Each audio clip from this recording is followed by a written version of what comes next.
Hi, I'm Pete Doctor, the director of Monsters Incorporated. Welcome to the commentary on the DVD. Hi, I'm Andrew Stanton, and I'm screenwriter and co-executive producer. Hi, I'm John Lasseter. I'm executive producer. And I'm Lee Unkrich, co-director of Monsters, Inc. And welcome. Even though Monsters Incorporated is Pixar's fourth film, its origins start back even before our first film, Toy Story. Toy Story was the first computer animated feature film and Pixar's first feature. And Andrew and Pete and I, along with Joe Ramp, developed the story of that. So one of the things I loved about working on Toy Story was how many friends came up to me and said, oh, I totally believed that my toys came to life when I wasn't in the room. And I was looking around for other things like that we all experienced as a kid, that sort of a shared experience. So I knew that monsters lived in my closet and were coming out to scare me at night, so I figured a lot of other people felt that way too. The purpose of the title sequence here is basically to set the tone of the film. Without it, we actually had an earlier version where we start right in on the kid asleep in bed. And it becomes a much more spooky, dark, kind of scary tone that we're laying down. With the title sequence, we're hoping to tell people this is going to be fun, it's going to be colorful and upbeat. Geoffrey Bodo had designed it and also animated it along with Patrick Seymour. What we always try to look for at Pixar is an idea, a story, or subject matter that really connects with the audience, that the audience can relate to. We kind of call it our foundation with the audience, something that they go, yeah, I know that, or that happened to me as a kid. But then we show it to them in a way that they've never thought of before. Growing up, I had this idea that the way animated films were made was that one night Walt would just sit upright in bed and say, Dumbo. And from that point on, it was just a matter of doing what was in his brain. This is not anywhere near the truth. These films really begin with an idea, and then they change and they grow and they evolve into something stronger and better. So in this film, we boarded and reboarded dozens of scenes, dozens of times, as is the case on all our films. But this one sequence was somewhat of an exception. We boarded it early on. Nate Stanton was one of our top story guys on the show, boarded this, and it was the first in production. It was this is the very first scene that we animated. Pretty much unchanged. And his boards matched very closely to this. Although ironically, while this was the very first scene to go in animation, it was actually the very last scene to pretty much to get completed, because we added the whole idea of the monster freaking out and destroying the room kind of at the 11th hour. Yeah, it was initially that it ended right about here where the monster raises up, the kid screams, and he lights right at this point. Yeah, and that was it. And what we found was that people were really identifying with the kid. And so we needed something to get back at the monster and turn the tables. Yeah, and again, it was a way to, like the title sequence, to say, yeah, we just scared you a little bit, but no, this is going to be a really funny movie. Right, so it really reinforces one of the key concepts that monsters are actually scared of kids. This sequence here was a real bugger. We must have reboarded it like 80 times. We even changed it again after we'd finished animating it. It was really hard to set up this world without being too expositional. This is a world no one's ever seen before, and we wanted to get across a lot of ideas really, really quickly about the rules of the world, and that the monsters were afraid of kids, and that there's an energy crisis, and we were constantly playing this game of how much information is too much information, and at the same time we wanted people to know what was going on. Bonnie Hunt plays Forthrant, the red kind of woman behind the console, and she used to actually have a much bigger part in the film, but in the course of developing the story, she ended up getting cut back, unfortunately, because we love working with Bonnie, and she always brings so much to the characters. There's nothing more toxic or deadly than a human child. We came up with the idea that the reason monsters go in to kids' rooms and scare them is they collect the scream, the kids, when they see a monster, they scream. They collect that and they refine it into a clean, efficient fuel. It's the fossil fuel of Monsters World. And that was something that Andrew really brought in your first draft. That the scream thing just fits so well, and it had such visual potential, and it was fun. And then we really got to capitalize on the work situation. Right. The fact that there's these slobbery, snarly beasts that clock in and clock out every day. I need scarers like James P. Sullivan. Sully's introduction was another tricky thing that we went over and over on. The original introduction was just him roaring into the camera. Right, we jumped kind of right into the exercise montage. And then at the 11th hour, Bob Peterson, our head of story, had this idea for the radio announcer. I think it works really great. You get the reverse of Sully having this big build-up from Waterness. He's confident, tough, and so on. And then he's asleep. Plus you get the Mike as a radio announcer, which tells us a lot about his character. Guy who plays jokes. He always has something to say. And it also gave Billy Crystal a chance to play around a little bit. Right. Here with the exercise, we needed something to pick up the pace after all that exposition and the sleeping, as well as to tell us about Sully and Mike as characters, who they are.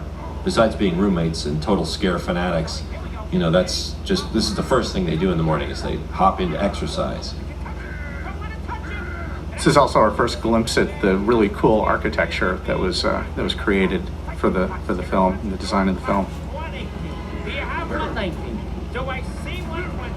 The commercial coming up here is a great way to sell even more exposition that we needed to tell the audience about, hopefully in a way that makes them laugh and be entertained as well. We try to make it like a kind of a cheesy infomercial. Yeah, yeah. We patterned it on all those wonderfully hokey power and energy commercials that you see, and we really approached it as though we were selling a real company. A lot of us did commercials professionally at Pixar before we started on features, so we had some experience there.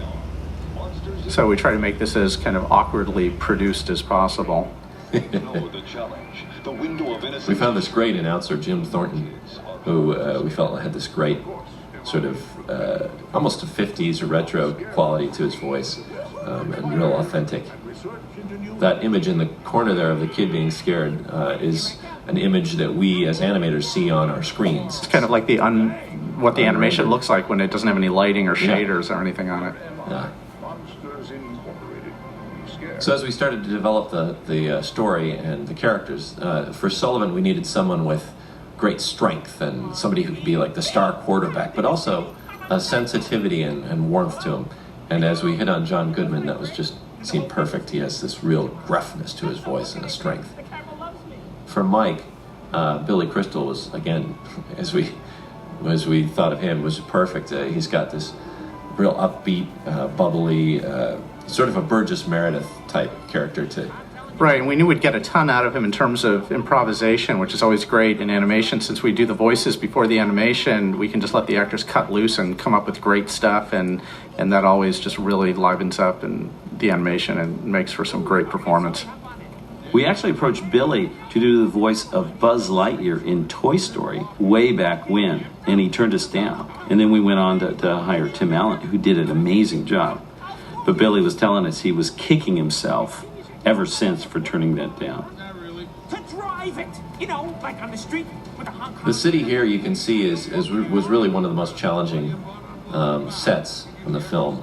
We wanted it to look really rich and detailed, but we didn't have a whole lot of screen time, so we couldn't justify spending tons of time to build it.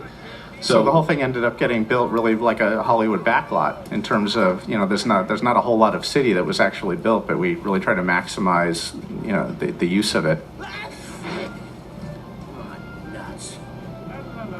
Tony, the Italian grocer here, we knew we wanted an Italian voice, and we had some actors do kind of a put-on Italian accent, but it just wasn't making us laugh.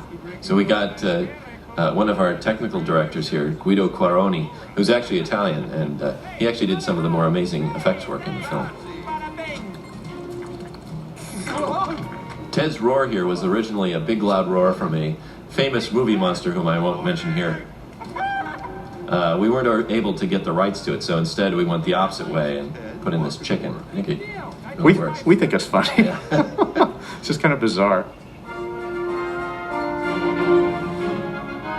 As we come into the lobby here, we wanted it to have a grand sort of institutional feel to it. Big tile painting seemed like a logical choice. Just as a general design philosophy, it's great. I mean, Pete and I are both huge fans of kind of the culture and architecture and the look of the early 1960s, and I think it's really cool that it permeates this film.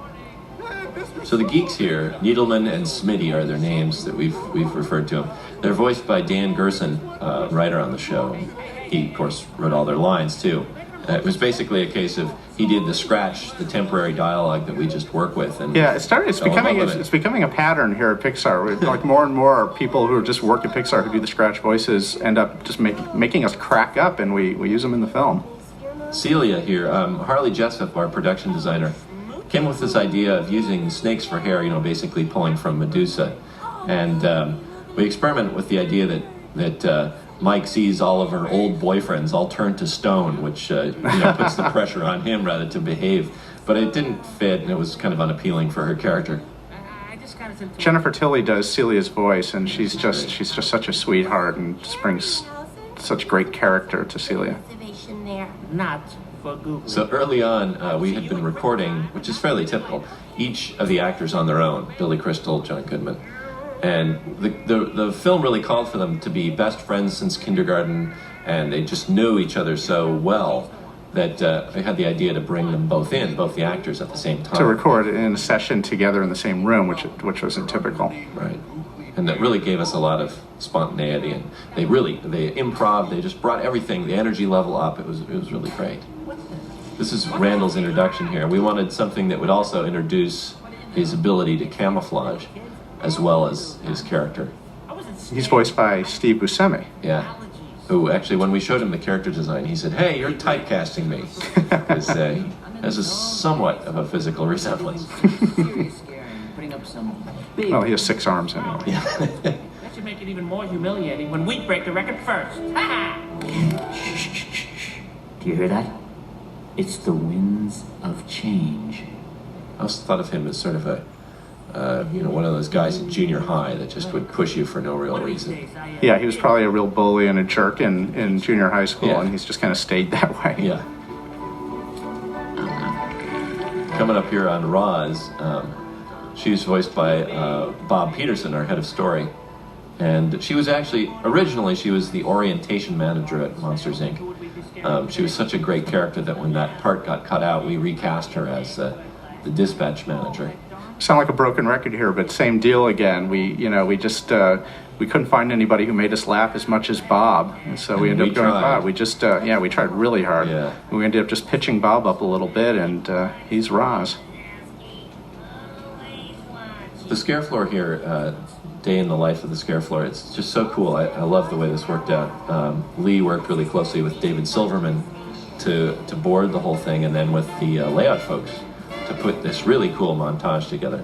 We just had this idea of the camera constantly moving and making it feel like those great montages from films of the 30s, kind of WPA, progress, teamwork, everybody working together, and Randy Newman's great music is really the icing on the cake in the sequence here. What I love about it is how that it's basically all visual exposition about the operation of the place, but it's so exhilarating to watch, and it gets you really pumped up. Bob Hawley and Gary Schultz were really the two responsible for designing all these door stations and the mechanics of everything, and they're just such freaks for the details and making sure everything actually could work. You almost feel like you could take their designs and hand them to a company, and they could really build these things.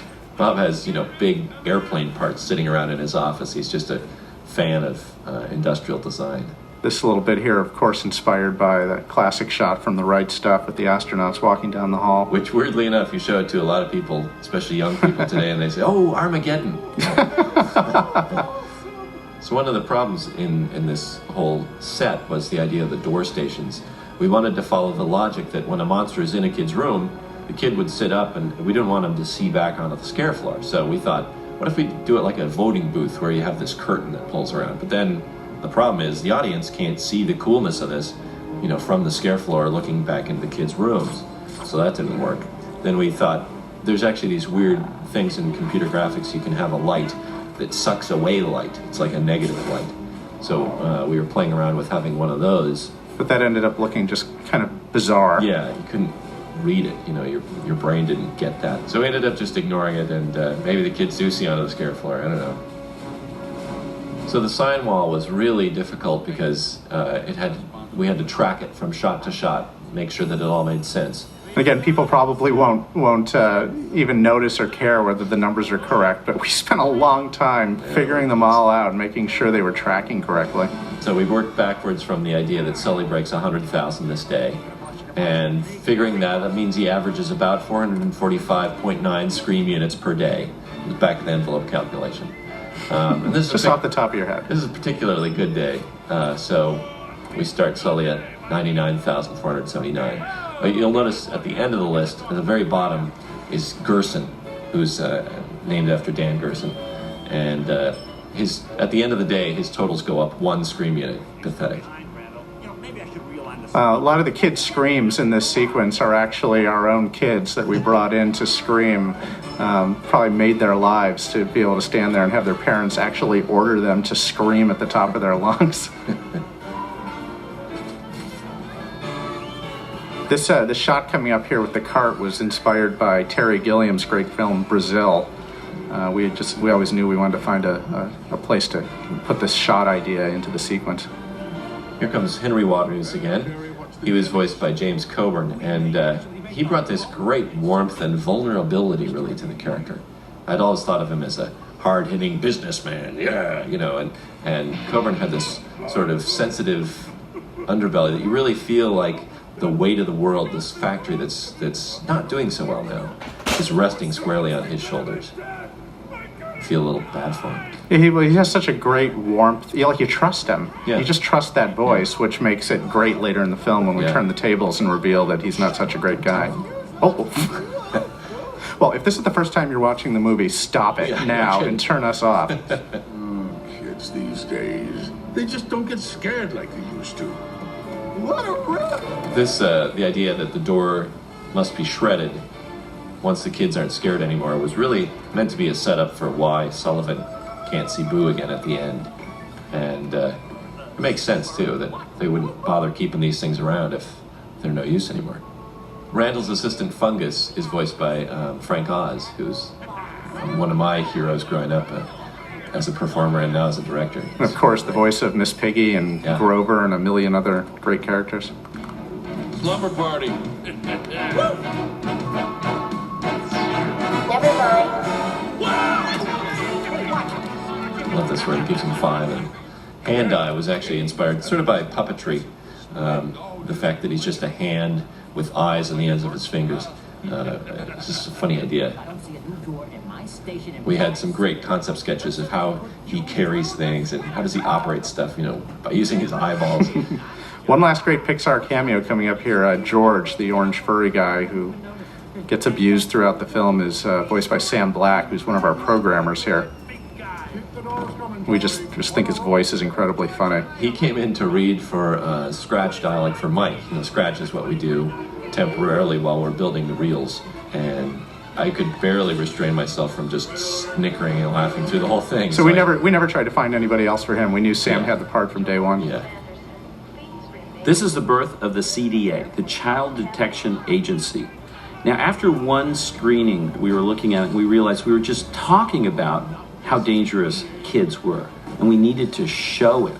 Yeah, and I think we had to turn this around in like a day or something like that, if I remember correctly. And Ted Mathau and Nathan Stanton, me Bretta, they had to, they boarded up, they came up with this sort of stormtrooper-esque idea, and it just sold like $1 million. That was amazing.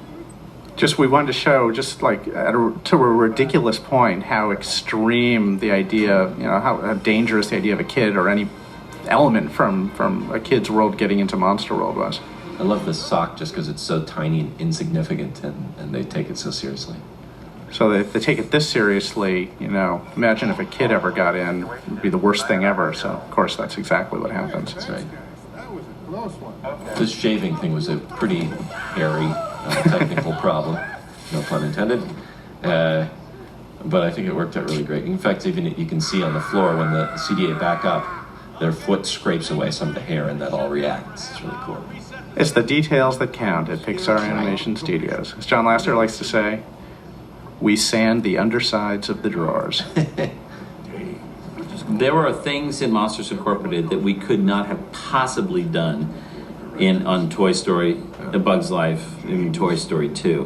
One of the things that happens here at Pixar is that the technical development is really driven by the needs of the story.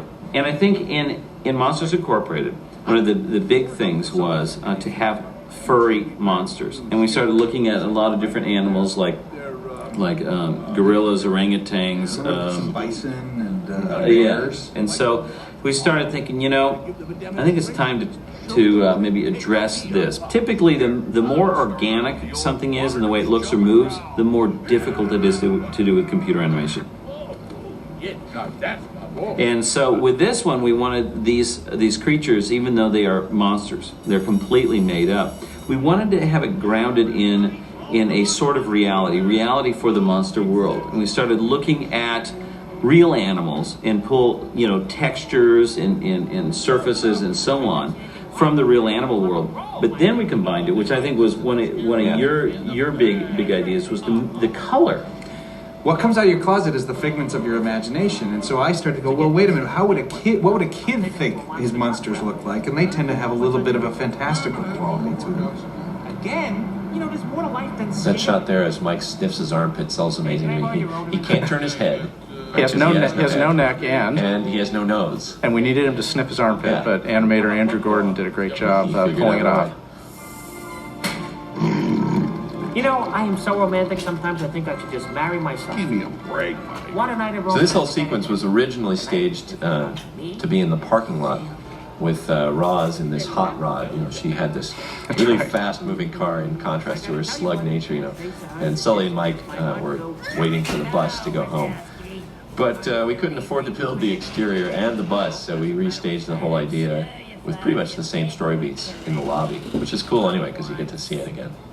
One of the tough things about computer graphics, unlike hand-drawn animation, is, if we want a hot rod, we can't just draw it. We have to spend a long time actually building it, and if it's going to end up just being in one shot, it's hard to justify spending all that effort. Do I ever? It's just that, it's a small... I don't understand. It's just This is one of the many little improvs by Jennifer Tilley. I don't understand you.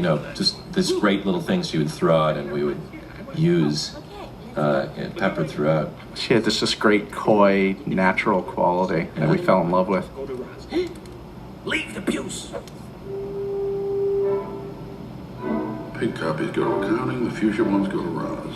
This scene where Sully lets the little girl into Monster World has been there really kind of from the beginning. Yeah, it's sort of the pivotal idea was monsters and kids, and very early on we always thought of what if you brought a kid into the world of monsters rather than staying in the human world, which we'd have to mimic. And have the main character let in what the monsters fear the most. Yeah, as a matter of fact, I think it even drove that idea. We thought if a little kid came into the monster world, wouldn't that be the humor of everybody's more scared of it than just as if there was a monster in our world? And that sort of drove us to think of the movie like that and come up with the right plot machinations. And that great twist that monsters are more scared of kids than kids are of monsters. You never know where those big ideas are going to come from. That really kind of drove it. But once that was in there, this scene has pretty much stayed the same for a long time. It's always been late at night, accidentally coming into an active door. But this was one of the things that stayed unchanged, was the idea that Sully responds to this thumping noise, looks down, and there's Boo. Boo was voiced by Mary Gibbs, who's the daughter of Rob Gibbs, one of our story artists, our really great story artists. She was about 2.5, right, when we first started recording her. She was at that great age where she was right on the cusp of language acquisition, where her parents could understand her, but nobody else. She felt like she was talking and had things to say, but you couldn't understand what she was saying. There was a lot of debate early on about how to deal with Boo's language. We kind of vacillated between going this route, which is just that people can't understand what she's saying, and actually setting up this whole idea that in Monster World, humans just sound like gibberish. Right. And that ended up being a really complicated thing to get across. Yeah, and I'm not sure how necessary. We had a shot where Sully was saying, "Do you understand?" And then you cut to Boo's point of view, and he's going, But it ended up being cuter just to have her be kind of unintelligible and innocent. I think in earlier drafts she was about 6 in the film, and as we developed it, we realized the younger she is, the more dependent she is on Sullivan. And therefore really needs his help. Back there were what we believe to be the first shots in computer-generated films of toilets. Yeah, we're very proud of. We actually have several shots of toilets in this film. First. This turn with Boo on his back, that was another thing that was early on a real tentpole thing that we stayed with, and people love it. I mean, we've had screens Yeah, at our where very people first preview, shriek. this woman actually let out a huge shriek at that moment. We knew we had pulled off the moment. Kitty was one of the 3 words that Boo has to say in the film. It was just an idea that we had, that she would, the absurdity of the idea that, you know, she sees this big, huge, 8-foot tall, 1,000-pound guy and calls it Kitty. I think there was some difficulty here in stuffing Boo into the bag and just feeling uncomfortable with that idea that our main character is stuffing this kid into this little thing, but it came out okay because she has these little... Yeah, we cut in some dialogue of her still just having a good time in there, even though she's muffled. This is a fake out. Worked out pretty well. I always felt like that was like a setup for Randall being allergic to kids, but it's not. Of course, Sully can't send the kid home, so he has to take her with him. Where does he go? Go find Mike. That's right. So the sushi restaurant, actually initially, Harley Jessup, our production designer, one of the 2 production designers, had designed it more like a kitschy Trader Vic's with colored lights and big, thick pillars and a big sloping roof with a neon sign on the top. And it would have been really cool, but it would have been very expensive to build and not nearly as upscale. I mean, this is supposed to be one of the nicer places in town that Mike takes Celia. This shot has one of the most disturbing images, I think, in the entire film, for me personally, and it's the toothpick skewering the eyeball on the tray in front of them. In an earlier version of the story, Mike was going to propose to Celia, and Sully shows up and, of course, ruins the whole moment. And, you know, I can't remember why we dumped that. Maybe, you know what, let's call Dan Gerson. Let's see if I can get him on the phone right now.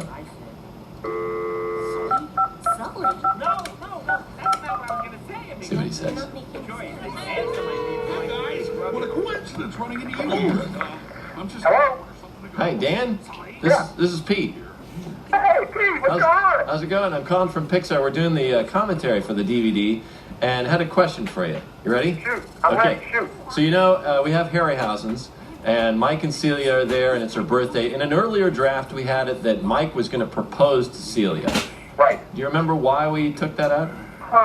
I know. When we were starting to work on this sequence, we realized that if Mike was going to ask Celia to marry him, it implied that there was already sort of a split happening in his relationship with Sully. These 2 guys were best friends. We wanted a split between them to happen when Boo came into their world. We wanted Boo to be the thing that potentially caused a rift. So we took out the marriage proposal because it would have stepped on that. Genius. Make sense? Makes sense. All right, Talk to you thanks. guys later. Thanks, Dan. Bye. So Harryhausen's, the name of the restaurant, is obviously a reference to Ray Harryhausen, the great stop-motion animator of Jason and the Argonauts. The Sinbad movies. Right. And he was just a great influence on, I think, most of us growing up. You'd stay up late and see those cool movies on TV where he's fighting the skeleton. And you know, and of all other forms of animation, stop motion is kind of the closest to what we do now in computer animated films. Yeah. So this whole, you know, having the CDA show up here is again just to up the ante and show how incredibly dangerous it was for Boo to have been let into the world. That's our director, Pete Docter, there. This hallway, or this alleyway here, is actually right next to Mike and Sully's apartment. We redressed it with more fire escapes, squished the buildings closer together to make it feel more like an alley. This TV news, we've showed it to a bunch of reporters and journalists, and they were amazed how dead on we got them. It was fun with the lighting and everything. We wanted to make it feel like these characters were all getting blasted in the face with little sun guns. I love the background animation. I think this was Pete Nash who did this shot. Little characters waving and so on. Really cool. These guys, neither of them have legs, because we never see them. We just modeled the sphere with the arms and so on. But do any newscasters really have legs? Well, when they made the toys don't have legs either, so if you buy the toys... that's why they don't have legs. This whole sequence was another one that came together pretty early on the boards, and I think the whole concept of these 2 huge guys scared out of their gourds as this innocent little girl walks around destroying their apartment is just inherently funny. Rob Gibbs was the guy who boarded a lot of this. The sequence was actually really seminal in terms of nailing down Sully's physical acting and animation, right? Yeah, early on we had him moving much slower because he's so big. Our thought was, okay, these big, huge guys, they can't really, to sell the weight, we have to slow them down. And what it was doing was actually slowing down the pacing of the whole film. So we found out that, you could actually have him move pretty quick and still retain that feeling of weight. This crying, I actually videotaped my own kids, which, you don't have to wait around too long if you have kids, You got toddlers. That's right. You just wait about 5-10 minutes. It's like waiting for a subway train. Sure enough, off somebody goes. So actually, the first pass through, we didn't have the snot. And as I was watching my daughter, I realized, okay, we need the snot. That's just one of those things that's going to round out, it's going to keep her from becoming a just sappy, cute characters, to have that snot dripping down from her nose. At the end of the scene here, we knew we wanted Boo to laugh and to have everything just, all the power blow out to show how powerful her laugh was. And one of my rules in films is you can't have a character laughing at something if the audience doesn't think it's funny. So we spent a long time coming up with a really, really funny gag that would actually get the audience to laugh along with Boo at that moment. Do it again.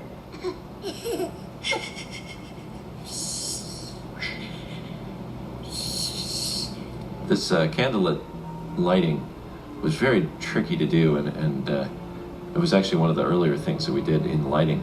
We looked at a lot of Renaissance paintings and Barry Lyndon. The Stanley Kubrick film. Right, which was actually lit by candles. They didn't even have any practical lights on the set. And in this film, you can see that each flame has a slight pulse and flicker to it to really get that candle feel. And the problem was that we animated that, you couldn't see it until it was rendered. So you'd have to do this animation, wait a day or two for the turnaround of the pulsing of the lights, and it drove Janet LaCroix and Joyce Powell, the two lighting leads on this sequence stage. They were just going crazy. The drawing here that Boo has was actually drawn initially by Harley Jessup, the production designer. He took it home to his 5-year-old son, Graham, who then copied it. So we have that authentic kid line quality. Here you can see, too, Sullivan's hands actually dent the chair. That was something that we spent quite a bit of time on, which I'm not sure in retrospect we should have. I mean, it's a cool thing. It adds a lot of, just contact. It's that extra mile. We sand the underside of the drawers. Right. This was an idea we had early on. I really like. It's the idea that Sully creates a little trail, and he's going to have Boo sleep over on this pile of newspaper, like you would a puppy, in case she goes to the bathroom or anything. And this cereal pouring out of the box was actually hand animated by frame by frame, as opposed to a dynamics or simulation. It was animated by Dylan Brown.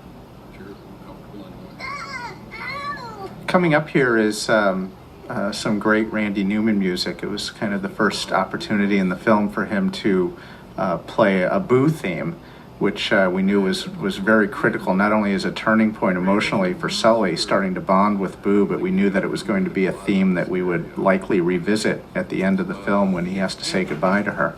See? No monster in here. Well, now there is, but I'm not Here going to scare at you. this scene, we were really thinking of Sullivan as sort of a Walter Matthau type of guy. He's just grumble and rumble. I like the idea that he effortlessly scrapes these huge bricks, Cinder blocks over there, and just kind of does it without even thinking, just nudges it with his fingers, shows his strength. You go. We had to animate an alternate version of that shot that John Cars did for the international market, since it's so tied kind of to English with him holding up the two fingers. Boo falling right asleep was an idea that we had in story, and as we went to animation, I was worried initially that it would be she would read as she was narcoleptic or something. So we animated this whole kind of sleepy, slowly eye drooping thing, which was really appealing, but didn't have the punch that this does. So we went back to it.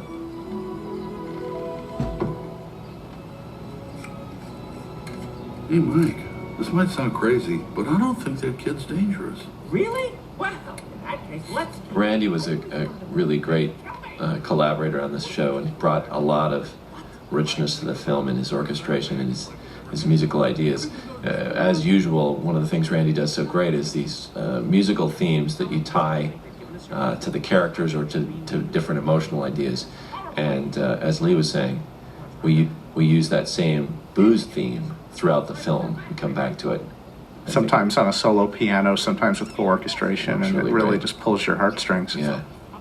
This right here, the exterior set, about all that really exists is this foreground building, the one that says "We scare because we care." The background is a matte painting, the giant door vault back there. Hey, how you doing, Frank? Hey, guys. Everything's going to be okay. Mike as a character came together pretty quickly, actually, compared to all the other guys.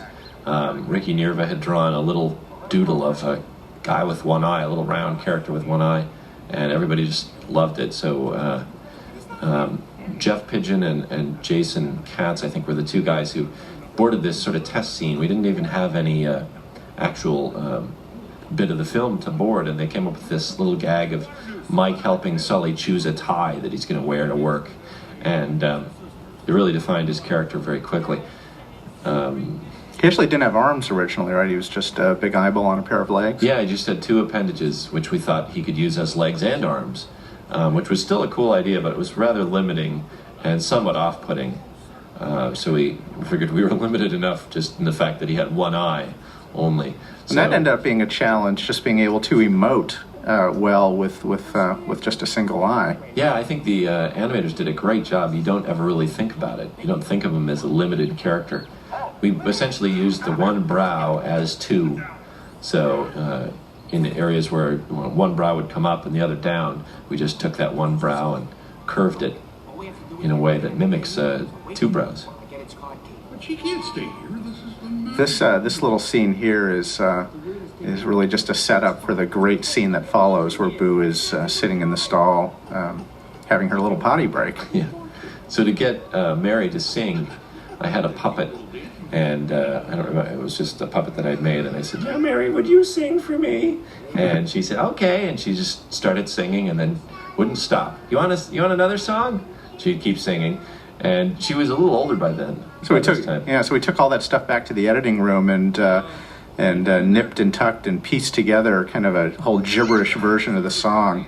And it's funny, this whole song has been kind of like a Rorschach test for people's psychologies, because everybody hears different things in the song, and there really seems to be no consensus about what she's actually We'll singing. Save mankind, different things. And I think she says lemon yellow kind. Toilet flush was one of the first effects that we had, wasn't it? Was I- it this scene, or was it a different one? It's actually earlier, but it's stunning. Okay. I think it's really, really cool. We studied a lot of toilets. People taking videotape. And, Other people go on research trips to Africa. We go to the lavatory. that's right. This is one of the cheats. Really the only cheats that we do in the film, where Boo is laughing here as she's playing, but the lights do not blow out. Yeah, we realized at a certain point that we had her kind of giggling throughout the movie, and we weren't having lights explode everywhere, and we just decided to take that leap and not address it, because we wanted her to be cute and charming, but we didn't want it to become a big story point every time she giggled. So here in Roz's station, you can see a lot of the props. We had this idea that we could pull props from other films, and it turned out to be somewhat of a myth. And so we actually had to rebuild everything from scratch, which actually was great, because it allowed us to really personalize and make these very particular things, with fangs and the way monsters would build them. And like the handles on the cabinets back there are like horns, and the tape dispenser, and you see that everywhere. You see that all at the beginning of the film in Monstropolis. All the little subtle details in the architecture all have that kind of monstery kind of feeling. Some of the paperwork in Roz's office is actually real production reports from the production of the film. There's actually a lot of meticulously created Monsters Inc. paperwork that somebody had a lot of time on their hands, and hopefully you'll be able to look at them somewhere on this DVD and see all the great work that went into them. Yeah. One challenge here was that Randall's supposed to wash his hands. He can't anywhere near reach the sink. His hands are way too short, which you can see in this side shot. We had to really stretch his arms To kind up. of fake that. That happens often. The story guys come up with really great, funny things for the characters to do, and then the reality is that the characters can't actually do them. So we we have to be creative. Randall's camouflage is actually a big cheat too. You know, he camouflages by grabbing elements of the background and applying that texture to him. But if you think about it, if you moved the camera off center or looked at him from the side, that camouflage wouldn't work at all. You know, you'd be able to see him standing right there.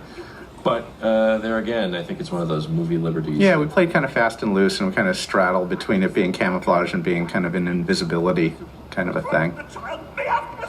Yeah, well, until we know for sure, we're gonna act like nothing happened. More great performance from Frank Oz there. It's great. When we did the recording sessions with him, you know, you get a little hint of Yoda here and there, or Grover, or Miss Piggy all of a sudden. You know, that was another case where we worked with Frank and with Steve Buscemi at the same time, and I think they really pushed each other. Mm-hmm. This bit of toilet paper stuck to Mike's foot, Mark Henn was responsible for, and it was actually very difficult. It's those, those read. little things that are so easy to do in hand-drawn animation end up being kind of a bear to do in CG. And it was a dynamics, it wasn't hand keyframe animated, it was a dynamic solution. Wasn't that bit where Mike and Sully was coming in saying hi to everybody originally somewhere else in the film? Oh, like the top of the morning stuff. Yeah. It was in the lobby. And I think we switched it to this place. It was always so funny. Yeah. The way that John and Billy just were absolutely hilarious. Did you lose a limb? You lose weight or a limb or something? I just love that. And so we had to use it, and it fit perfectly here. Yeah, it kept it moving instead of just standing still. We originally had another piece of yodeling music in here that actually came from Pete's vast collection of yodeling records. Yes. And it was really funny stuff, but we couldn't get the rights to it. It was such an old recording, they couldn't track it down, so we ended up having to create another version of the yodeling that was funny. I don't think it's quite as funny as what used to be in there, but it's pretty funny. Yeah, it works. This was another scene where we recorded with Billy and John together. One of the things that John Goodman did that I wasn't expecting at all was to start singing along with Mike, and it really works great. It ties everything together. These guys are on the same page. They both can think as fast as each other. One of the things I'm really pleased with was, and I think David Silverman was largely responsible for it. He was the co-director and really worked in story a lot. Sully and Mike are not a straight man comedy relief team. They both kind of can rib each other. They can both tell jokes or play pranks on each other. They're more like college roommates, and I think that was something that was really great to bring to the show. Please don't blow us, not when we're so close to breaking the record. I love this idea of Randall bumping into Sully and kind of momentarily taking on his texture here. What are you two doing? It's kind of the only time that happens in the film, but it's a great idea. Get out of our hair. Had it, Wazowski. What do you think of that kid getting out? You know, I remember Randall not having a shtick early on, and me just saying, can he do something cool like a chameleon? Like, can he turn into something? And of course, technically, we could not do that, but it got everybody thinking, and we just couldn't drop it. You know, once that was out there in the room, everybody kind of going, yeah, it would be cool. It would be cool. But with the technology, they can snapshot a picture of the background and then use that actually as a texture map. I remember the discussion, and it turned out to be so cool. But there was all this discussion. Okay, should he move and you see the background like, like Felix is a cat magic bag or something, or should it be like, should it be just sort of him standing still? But when we finally came up with the right combination, it really was so special because it was kind of creepy. It meant like he could be anywhere. Yes, exactly. You can't talk about Randall because it could be invisible right behind you. Totally worked. This painting, I think, was a really fun idea of sort of playing on that old haunted house thing with the painting's eyes start to look at you, and then there comes Randall. Isn't it? You're not pinning this on me. This was hopefully fairly obvious, but Randall is up to this weird plot, and Mike and Sully, and hopefully the audience too, believe that he's basically just cheating to get ahead, to boost his numbers, to be able to beat Mike and Sully. And so that's what Randall just plays along with that. There's actually, I remember an earlier version of the scene that was pretty funny. It had Mike hiding in a room, and there was a window looking into the room, and Mike looked up to see Randall kind of glaring in at him and moving his finger like, come here, I've spotted you. And And we then cut out to the hallway and realized that Randall's just looking at a mirror. It's like a one-way mirror, and he's actually kind of picking something out of his teeth. But Mike thinks he's been caught, so he essentially just gives himself up. I always thought it was a really funny little bit, but sometimes those things go by the wayside. That's right. Here in the hallway, you can see it's basically the same. I think we had 4 or 5, like a grid work of halls, and we try to make them look different by putting different textures on the walls between the wood and the... This is kind of the executive wing. Yes. And there's a bunch of different placards, on the wall there. It says "Be Brute" behind where the geeks come out of. It's an office of inhuman resources. That's right. We kind of got a little more comic with the CDA here, which, it was just to have a little fun with them and not keep them quite so personality-less. Yeah. Garbage is one of the most difficult things to model convincingly. We took a lot of the props that we had and beat them up a little bit as best we could. And coming up here in the trash cube was actually very, very difficult. We took individual pieces and stuck them all together and tried to squish them, and that sort of worked. But what we ended up doing was taking a picture of that. Any given side, we took a picture of it and did a little bump map onto it so that it looks as though it's been squished together. What's your name? Mike Wazowski.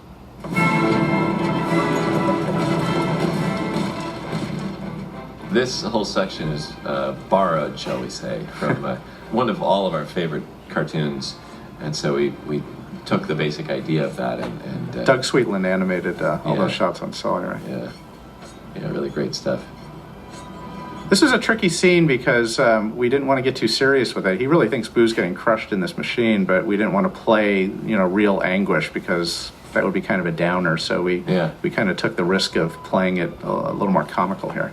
There's some nice Brett Kader animation of the faint. This the sequence of Mike running around trying to find Sully used to be a longer sequence. There was actually some great stuff we animated of him running around trying to find him, but ultimately we just wanted to keep the movie moving along, so we trimmed it down somewhat. I don't remember who had the idea of CDA all in the toilet stalls, but it really cracked us up. Hey, everybody's got to go sometime. That's right. We figured they have hoses that detach. They don't actually unzip their suits. And that's all the detail we're going to go That's into. right. I got us away out of this mess, but we gotta hurry. So Sully's here with the cube. This again is Brett Kader animation and of Sullivan. Gary Rydstrom did a great little sound effect right there when the lamp tips forward. It's kind of an homage to John Lasseter's short film Luxo Jr. Did a little Luxo vocalization in there. How many kids you got in there? These kids again were mostly our own kids that we brought in to say Mike Wazowski. There's just something great about kids when they're not acting and they don't know what they're doing. They don't know you're recording them. You get just kind of a great, real, charming quality to the voice. What an affectionate father. Actually, she's my cousin's sister. Okay, Sully, that's enough. Let's go. So this character here, the voice was the daughter of Joe Ranft. Joe is one of our great story guys, and voice of Wheezy in Toy Story 2 and Heimlich in Bug's Life. And his daughter, Sophia, did the voice. Mike Akowski. Those guys hitting each other. I think that's actually Lee, your That's my daughter Hannah and my son Nicholas. So the lighting here on the scare floor I think is really great. We've based it on a cathedral or Grand Central Station, that bright light coming in from outside. It's one of 4 or 5 different lighting setups that we have on the scare floor. And Dominique Louis, who is an art director, did the way he would basically work was he would take the layouts, paint on using pastels, paint on the basic lighting setup, and then those would go to the lighting artists who would use them as an inspiration to start from. And it's amazing to look at these pastels. You basically, it's like looking at the entire movie, and it's very close to how all of the individual shots ended up getting lit. They're they're just like pieces of art in their own right. Hopefully you have a chance to see those on this very disc. One of the reasons for this scene being here is that we thought it would be really cool to have a scene where Randall camouflages and we don't know where he is. We know he could be anywhere in the room, and there's this threat that he could show up at any moment, and kind of keep the music to a minimum and just really let this moment be really kind of chilling. Gary Rydstrom had an idea to, every time Randall camouflages, to use just a little bit of sound from what he's camouflaging into, so you can hear the cans kind of clink as he disappears.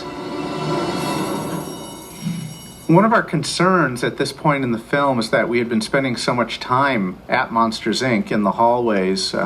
We were worried that it was going to start to feel, a little claustrophobic. So at this point in the film, we introduced this idea of the secret lair, which gave us an opportunity to bring some new design and new locations into the story. Of course, the only way to a secret lair is through a secret entrance. Wasn't the entrance to the secret lair like a candy machine originally, right? Yes, that's my fault. It was in my script. I'm to blame. Now, what was the name of the candy again? It's called Juicy Fright. And there was a larger plot that we were aware of at the time that in my script. And so I love, geeky setups. And I thought, what if there was this candy machine that was always out of order and Mike always wanted to get stuff from it? And the way to get it actually covered the hole that brought you to the secret lair. And if you ordered Juicy Fright, it would open up and you'd go down. And it worked for a long time, but then the more we decided to leave the audience out of the know that there was something going on, and the more we wanted people not to think that Waterness had anything to do with it, it couldn't be so high-tech, it had to be low-tech. It had to be sort of this makeshift door. And more inconspicuous. Yes. Because, with a candy machine there, you'd think... Somebody would have fixed it. Yeah, somebody would have wanted the candy and fixed it and all like that. It seemed good on paper. Okay. Yeah. The pipes overhead were actually built originally. Sully was a refinery guy. He worked back in the refinery and extracted Scream out of cans. And as the story developed and he became the top scarer instead, we cleaned out the pipes from the scare floor and used them here underground. The pipes are actually really interesting. We knew we wanted to have this whole kind of maze network of pipes everywhere, and we didn't want to have to build them all kind of for each instance by hand, so we developed this whole system we called Pipe-O-Matic. Right, and the Pipe-O-Matic is a shader system where you can take, shaders are the textures on the surfaces.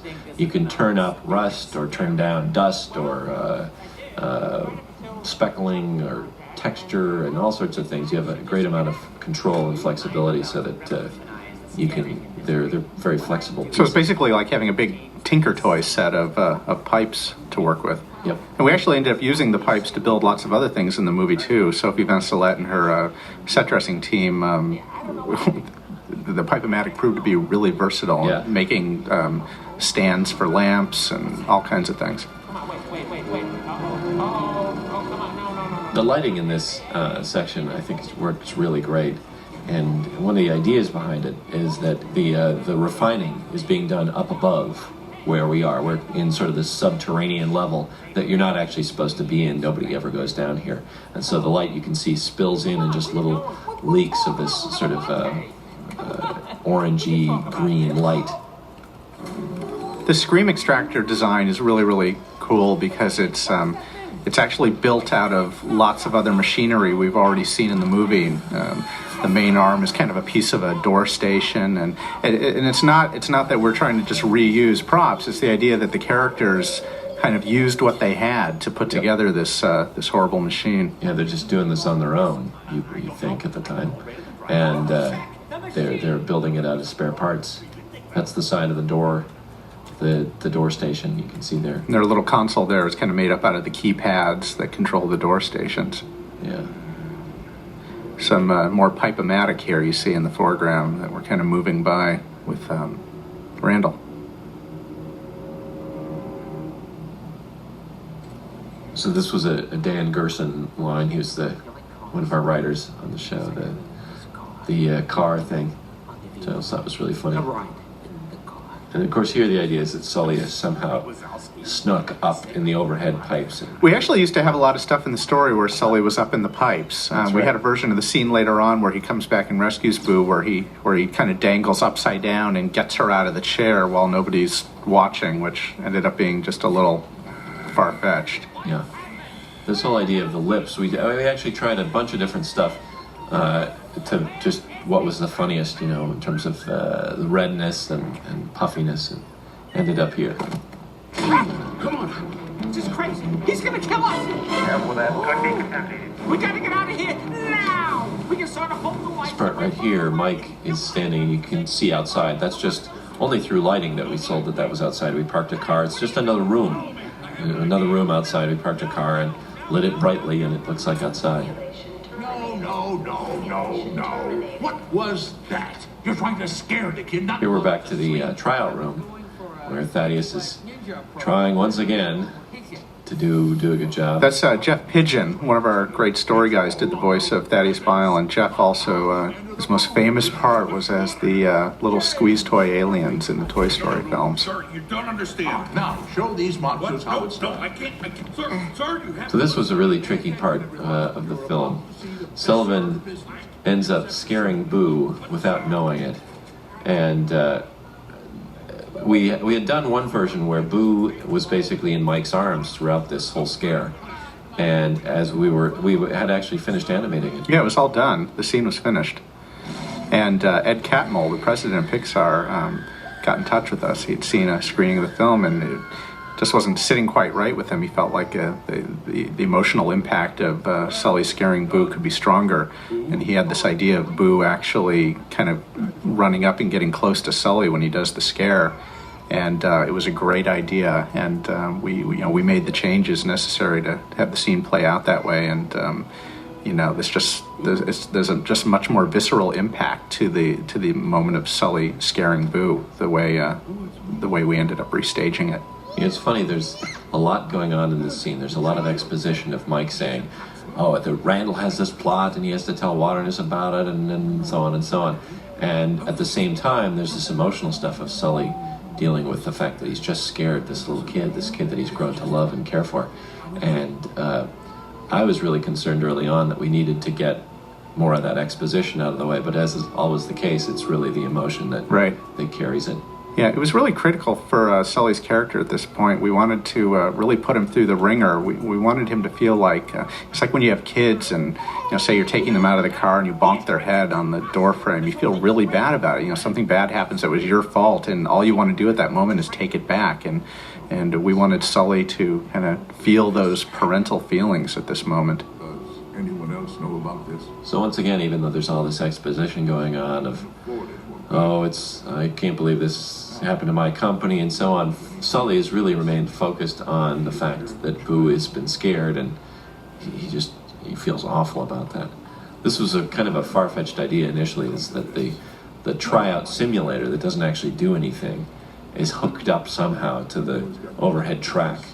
But yeah, I think you buy it. You do. We had to do it both to bring in the banishment door, but also to set up Sully's switcheroo on Waternoose at the end of the film. Well, we had initially had him take them all to the scare floor and banish them there, but it just was extra time that we didn't need to spend. I remember in one of Andrew's early scripts, he had this cut where we cut to the Himalayas, and there was actually text on the screen that said, "Somewhere in the Himalayas." And I thought that was so great. It was just such a 180-degree turn. I thought, wow, I want to see that movie. Yeah. That's exactly what always happens, is eventually we turn back into audiences of our own film, and we just go, and something's just not working. You just want to shake it up. And I remember saying to you, Peter, something crazy just needs to happen here. Like suddenly they're thrown through a door and boom, they're in the Himalayas. And we just honestly said, well, geez, why not? And, and then figure out from there how the heck you're going to make that work for the movie. But that's what you want. It's what you want as an audience member. Yeah, you want the audience just to go, okay, how are they going to get back now? Right.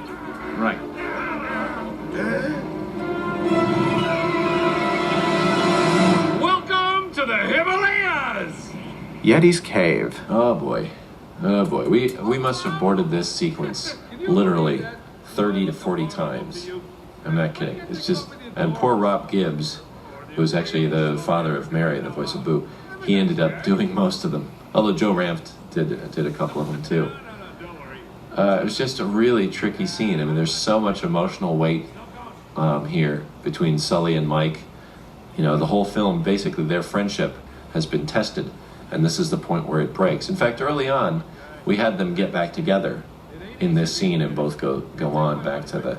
And it was just too easy. It was too easy in such a short scene to take them all the way to their friendship breaking up and then getting them back together. Yeah. We knew for a long time that we wanted to have John Ratzenberger play the Yeti. You know, John's been in all of our films. He plays Ham in the Toy Story movies, and he was P.T. Flea in A Bug's Life. And we like to think of him as our lucky charm here at Pixar. In the background there, you see a box of Lingonberry jam. There was a whole gag that we had at the beginning of the scene was after Sully and Mike see the Yeti in the snow, instead of saying, "Welcome to the Himalayas," he just roared. And then you cut to him eating what looks like blood on a knife. And then the camera slowly pulled back and revealed he was just eating jam. Right, jam? Yeah, and offered them some mountain jam. climbers left it behind. I remember when he first came up with the idea for the snow cones. And we said we wanted them to be yellow, and to have him. You go, oh no, it's lemon. You know, Right. We love that. And what's interesting is it was really late in the production. And the way that they had rendered them, we just didn't have time to put much detail in them. Yeah. And the joke was falling flat. And it was Darla Anderson, the producer, that came in and said, you know, I don't care if we don't have time. We have got to make those look better. Yeah. And she insisted. And they did. They made them look fantastic. Bright yellow. Yeah, bright yellow, and it looks like a snow cone where it has all the ice. You know, crystallized and everything. For those of you raised in the northern hemisphere, you'll know that that was accurate. You know. And what's very funny is that texture change made all the difference in the world. Then the joke started landing. Yes, it's amazing what a difference Yeah. a shade of yellow will make. Yeah. It was kind of an 11th hour edition, and I think it's pretty hilarious. Yeah. Oh, would you look at that? We're out of snow cones. Let me just go outside and make some In more. addition to boarding this scene tons of times, we actually recorded it quite a few times with John Goodman and Billy Crystal. And in those early versions, the scene just wasn't working, and you could tell the two of them, you know, being great actors, were really struggling with the scene because it just wasn't feeling real. And when we finally got the scene working right near the end of the process, it was clear to everybody involved that we had finally nailed it, because they were both able to really invest themselves emotionally in the material, and I think they both did some of the best work that they did on the film. Yeah, you could tell scene. in the room that it was just working. But Boo's in trouble. The lighting and the shaders in this scene are really beautiful. We worked hard to get a sort of backlit translucency to the ice, that you feel like it is ice, that there's some amount of light coming from outside, from the moonlight. There's various textures of the snow that all have to... This whole cave, unlike most rooms that has a floor and a ceiling and so on, the whole thing is one piece. So it was actually very tricky to get the shaders to look right, to smooth. Again, the translucency you can see on the sides of the icicles as well. I'm actually happy that except for the very end of the scene, there's no music in this scene. It's easy to fall on the crutch of putting music in everywhere, and I think the scene is much more effective by not having any music. This whole scene was an idea that Lee had to just get him out of there and to have a bit of action now after this slow bit. And to do it, we had actually built this sort of pizza-like model of snow around the door, the one door that they get banished out of. And so we tipped it on its side, added a bunch of rocks into it, and that became his sled ride down the hill. And the goal was to just make as exciting a little sequence out of it as possible, and just make him feel really triumphant and like he was in control of everything, and he was going to go rescue Boo, and at the last minute yank the rug out from under him and have him just completely wipe out with no hope of accomplishing his goal. Steve May did the effects on this shot of Sully wiping out in the snow, and I think it's one of the more amazing shots. Yeah, I of the think film. it's really, really cool. Here we go back to George. Oh, come on now, George. I know you can do this. I picked out an easy That's Phil Proctor from the Firesign Theater, doing the voice of Charlie. Here, take this. Go get him, Georgie. Finally, George gets his comeuppance there. He's not going to stand for being 2319 anymore. So now we go back to Boo, who's now been captured and put into the chair.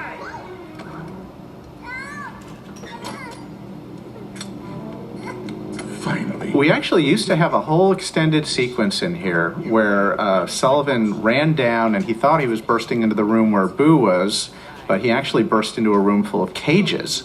This giant room full of cage after cage after cage that was basically setting up the idea that this was going to be a giant operation and they were going to be, extracting stream from lots of kids. And it set up that exposition and was sort of a surprise for people that instead of, ta-da, there he is, he was in a cage room instead. Right, and it was cool. It was cool, this idea that this operation, this was going to be a huge operation, but ultimately it was just really slowing down the pacing of the film, and we thought it was more important just to have Sully burst in and rescue Boo and kind of move on with the movie. She's the only kid we know at this point in the film, so she's the only one we care about. It was very difficult I think we were doing it well in terms of setting up the idea clearly of what was going on, but ultimately we decided that hopefully the audience was just going to gather that this was going to be an ongoing operation with lots of kids. This idea of Sullivan having to fight an invisible force, you never know where he is. He's really fast, he's really quick, strong, and invisible. Made him...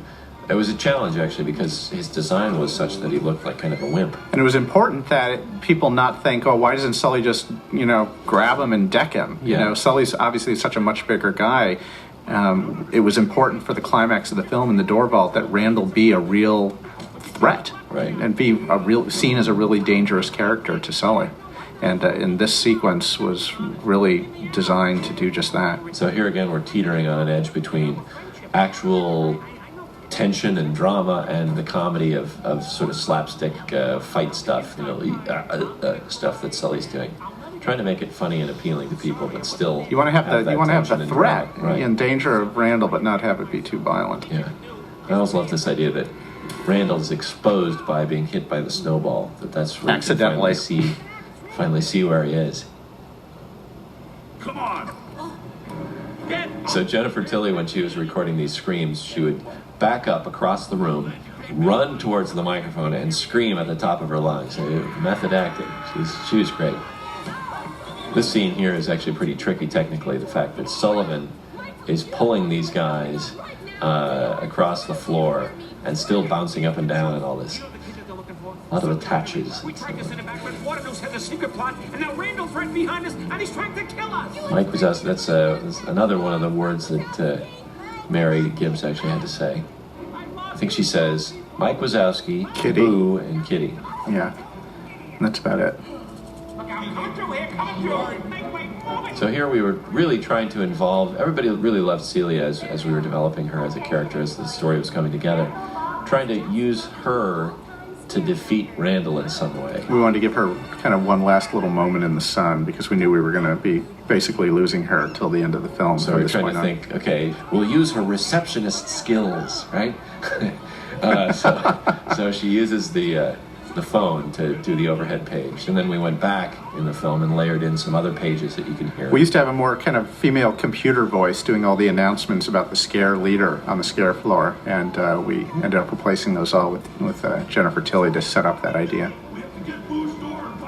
So as soon as we came up with an idea that the monsters scare kids through the closet door, we knew that then somewhere there needed to be a place where they housed, I think we did calculations of like 36 million doors of all the kids around the world that they scare.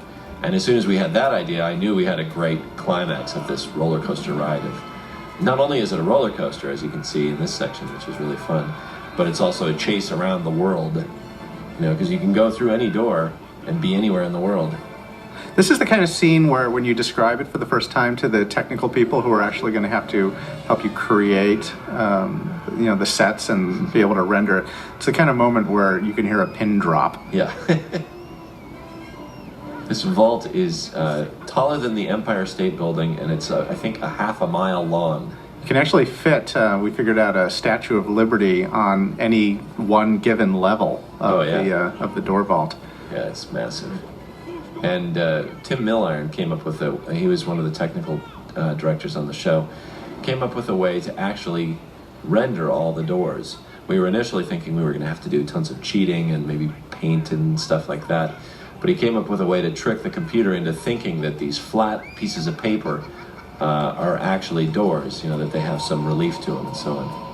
This is, if you listen to the music here in Hawaii, it's actually me playing the ukulele with Bruno Kuhn, our music editor, and Pete's on the upright bass. Yeah, and Bruno actually wrote all the music for the other international rooms as well. Find another door. all the rooms that we go into and out of in this section are basically one of two rooms. There's a generic room and Boo's room. And the generic room we would just turn and twist in different ways, texture it, color it differently, and that's basically how this whole sequence, I think, is a real tour de force for everyone concerned. It was a real challenge from a layout perspective in terms of designing all the staging and the camera movement and compositions.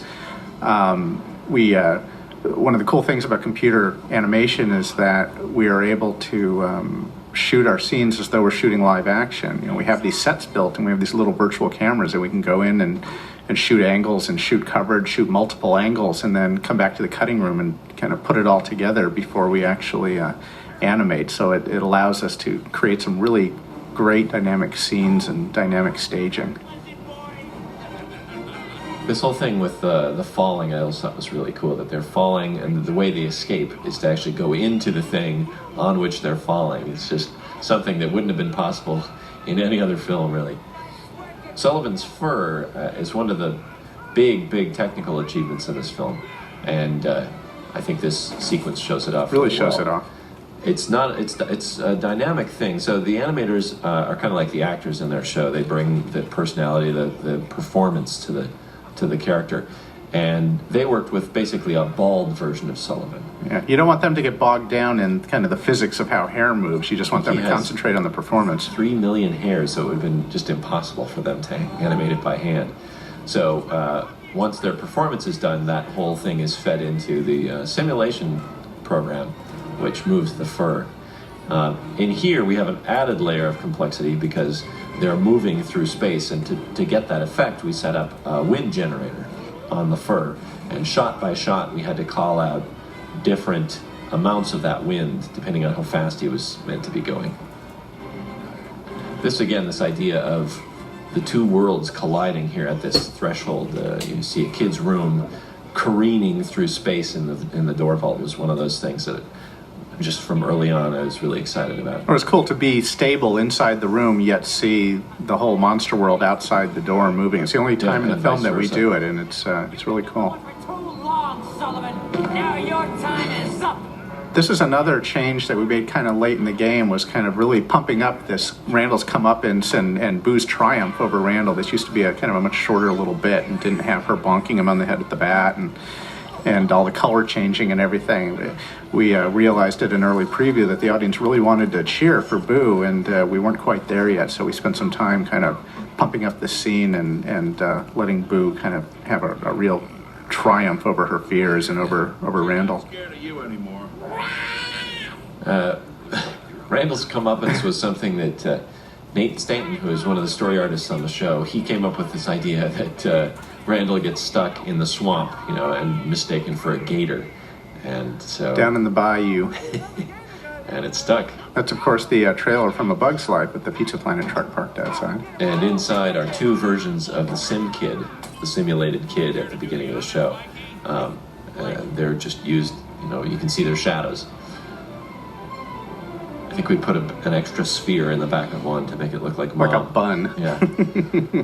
That's right, Boo. You did it. This is, of course, to set up the idea that Boo's about to go home and everything's kind of happy feeling, and Boo, it's time to go home. pull out the rug again. Carry yourself to be a good girl, okay? So Mike's move that brings down the house, we had animated Sean Krause, one of the animators on the show. He'd done, I think, 3 or 4 different moves that he could have done, just little kind of dance steps, and maybe one, I think he did one where Mike accidentally slipped, beamed himself between the legs, but we really felt like it was the most painful for him to intentionally do it, and then the humor is that Boo didn't actually see him go through all this agony. When the door lands in the station, cut the power. You'll have the child. The scene's coming up here where Mike kind of fakes everybody out by having a sock appear in his mouth and throwing it at the CDA was something that we always had early on, but we were worried that they just came up with this idea at the last moment. Where did they get the sock from? We thought, well, it's Boo's sock. Well, Boo was wearing both of her socks for the rest of the film, so we had to look into the possibility of taking off one of her socks, which was a problem.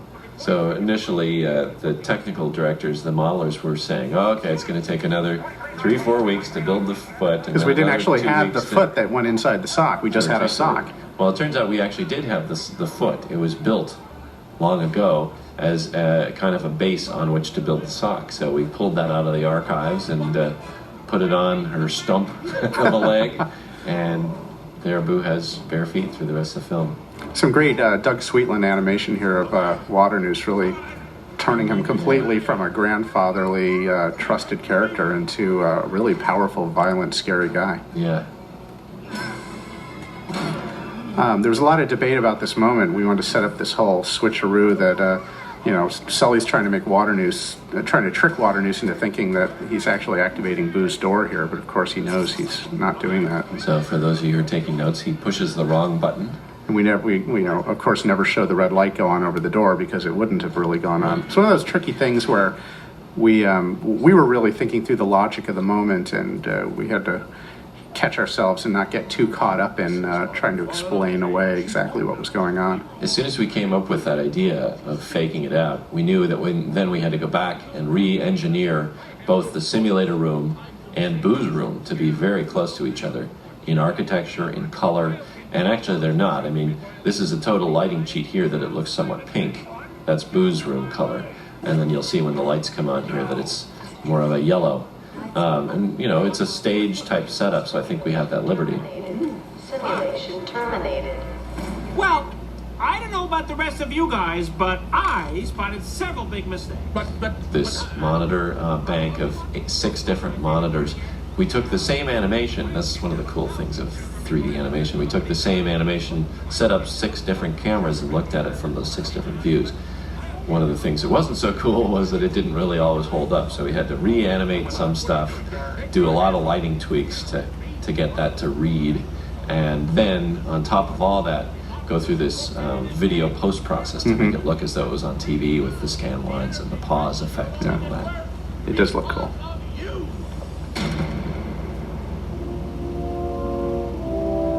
Stay where you are. Number 1 wants to talk to you. This whole idea that Roz was number 1, I don't remember where that came from, but it really struck us as sort of absurdly funny. And hopefully by now the audience realizes this is a comedy and you just sort of go with it. She's been doing this undercover work. I love that she's still got a sweater on. It's just now a yellow CDA sweater. That's right. I think this is some of Bob Peterson's finest work as the voice of Roz. That's right. So Roz basically moves very slowly. The sort of rule of thumb is the less movement she does, the more true it is to her character, except her mouth. She can really go pretty extreme with her mouth shapes, and that was one of the things that made her still feel alive and interesting. I'll give you 5 minutes. So the button here that Sullivan pushes to activate the door is labeled Fizz-T, which is the name of the tool which does the physical simulation of Sullivan's fur and Boo's shirt as well. That was another thing, like Sullivan, where the animators were focused on the performance, the movement of the underlying body, and the shirt is then draped over and dynamically moves and folds in the right way. So to me, this is really one of the key emotional things about the film. I think the whole film really relies and rests on the relationship between Sully and Boo. And actually, very early on, we didn't even have Mike in the film. It was all about Sullivan and Boo. And this scene is really where he has to say goodbye to her, and he's grown to really care for her and love her as a parent. And for me, it was always kind of the idea that I have kids, and someday those kids are going to grow up and they're going to leave, and that's really sad, but it's beautiful. It's part of life, and I think it's something that people relate to, that adults relate to when they watch this film. When Randy Newman first played us this solo piano version of Boo's theme, it just brought tears to all of our eyes. I think it's the most beautiful piece he wrote in the entire film, and I think this moment could have easily been kind of overpowered by too much music, and I think his choice to go down to the solo piano really it just is emotionally powerful. Yeah.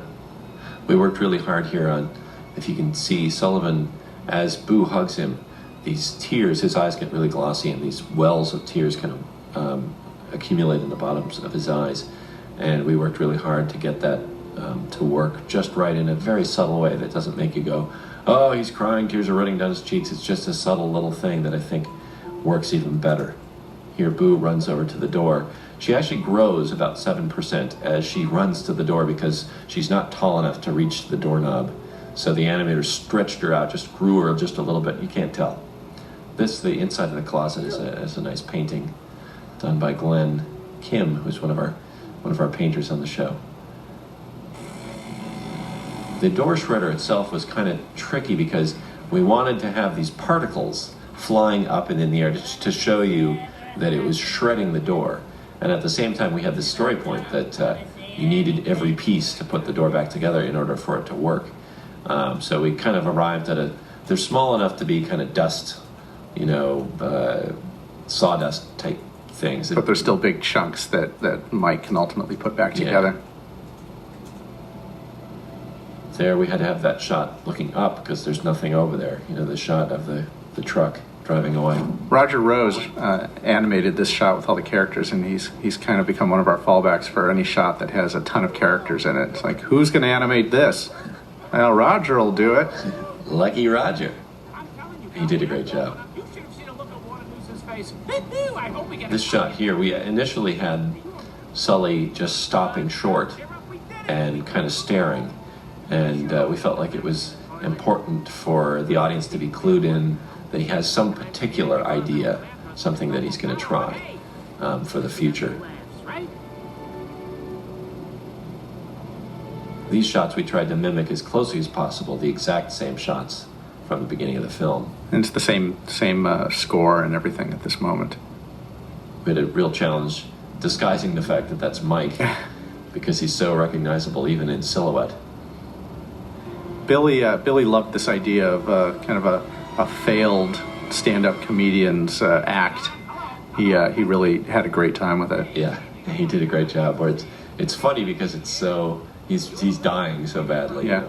The topper to this moment for a long time was Mike just kind of, I think he threw his microphone up in the air and it bonked him on the head and he fell off his stool, and that's what made the kid laugh. Yeah, it's doing some physical comedy, and it broke my rule of you can't have a character laugh at something that the audience isn't laughing at. Nobody laughed at it, so we came up with this whole kind of gross out idea with the belch.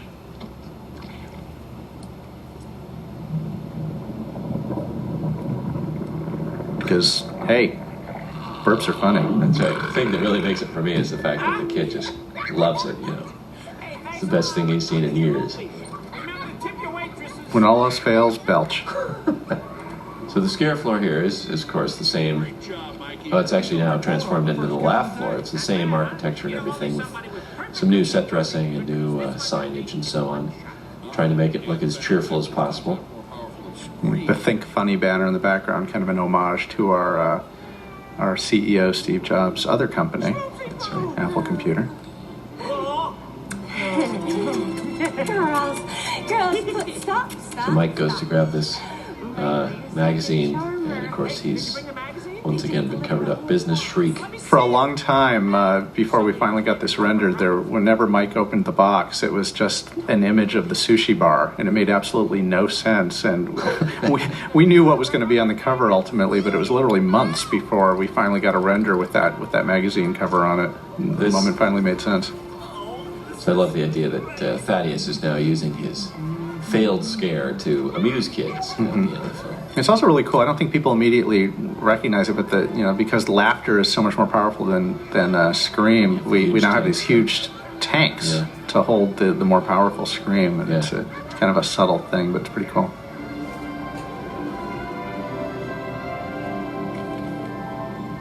It's always tricky with these films. This film kind of needed to have kind of an extended ending. We have multiple scenes after Boo goes back home.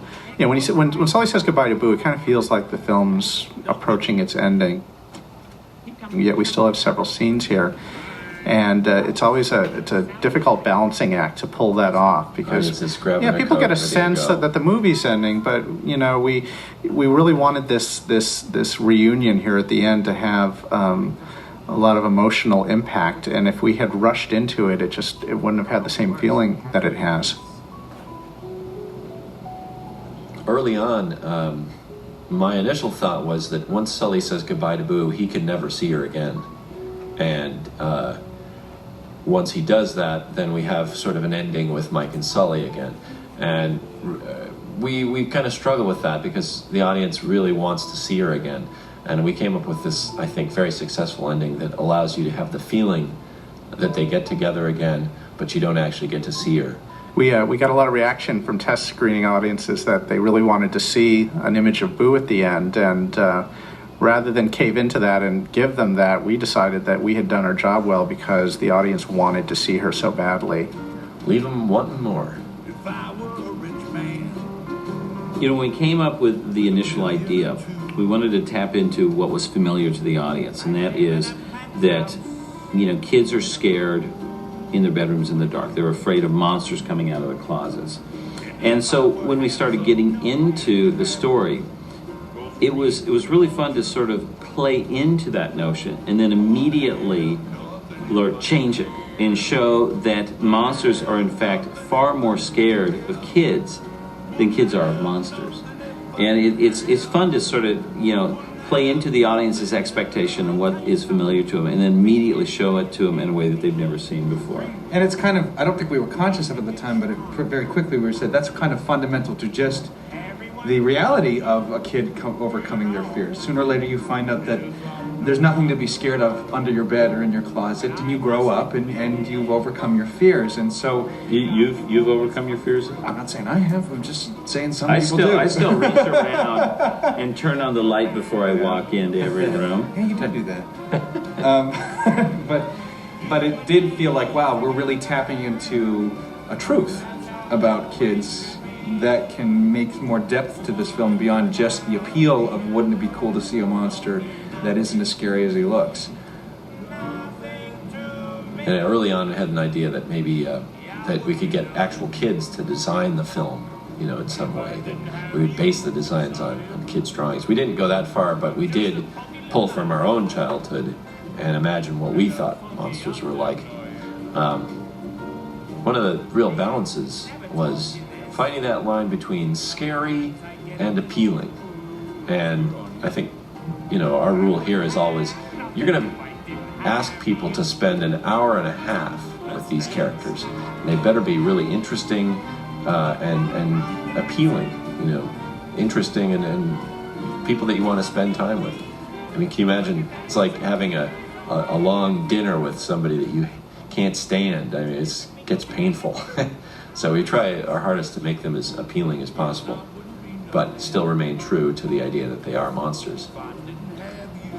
One of the things, an example of kind of that balance is Mike has these sharp, pointy teeth, but as opposed, we didn't make him that sharp and pointy. We kind of rounded them off and made them a little wider so that they're just more appealing, but still remain true to the idea that he's a monster.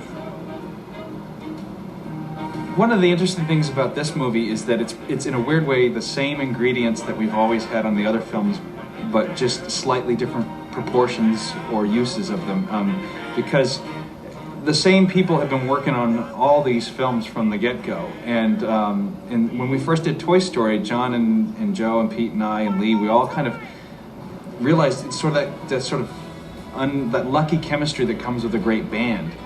And there's just something that happens when we combine all our talents and efforts together and our focus. And it's been really exciting to sort of shake it up and now let Pete run with an idea he had and direct something, but all of us get to play a role. I got to come in as a writer, John got to be executive producer, Lee got to come in as a co-director, and everybody still got to sort of have their hands in the project, but sort of in slightly different roles and in different amounts. And it's been really exciting to see that because I think that's one of the things that keeps it fresh. We're not feeling like we're just retreading doing the same old thing. I think the mysterious thing is a lot of people associate that hands all over stuff with getting Yeah, worse, right, you know? right. And somehow, I don't even, John, maybe you can talk about how it gets better. I have no idea how, but it's like somehow we're able to we're able to pick out the good ideas and the intentions behind those so that we're not just blindly doing suggestions of people's, we're getting to the heart of the problem, you know? Well, one of the things is that we set up at Pixar a working environment that is, it doesn't matter whose idea it is, truly the best idea is the one that we all automatically, oh, that's it, right? But also, you can't have ownership of an individual idea, because you'll come up with an idea, then people take and go, and what if you did this? And then Andrew would even finish his sentence and go, and plus that, and then I would plus that, and then Joe, and all this. So by the time you're done, it is everybody's idea. It really is like a band. It's like somebody started to riff, and then everybody jammed, and then you got this song out of it. And it's always been that way. You know, each and every person who works on these films with us, I mean, these are people who are just at the top of their form. They're the most creative, talented, artistic people you can imagine. And, you know, I personally feel so fortunate to show up at work every day knowing that I get to work with them. I just feel lucky that I get to be surrounded by these amazing people. Everybody at every stage is just the best in the world that we know of. You know, the best story guys, the best shader, the best painters, the best modelers. Everything comes together in this really great way where at every stage the film gets better and better. It never just goes along the pipeline, it gets better. And it's really exciting. And that comes down from the top. I mean, John Lasseter has fostered this kind of collaborative spirit here at the company, and we have him to thank for the great environment that we get to work in. So thanks a lot for listening to the commentary. We had a lot of fun recounting all this stuff. It's been a long process. This film's taken a long time, and there are a lot of stories to tell about it. So hopefully you found it interesting, and you know, we look forward to talking to you again someday on another film. It would be great.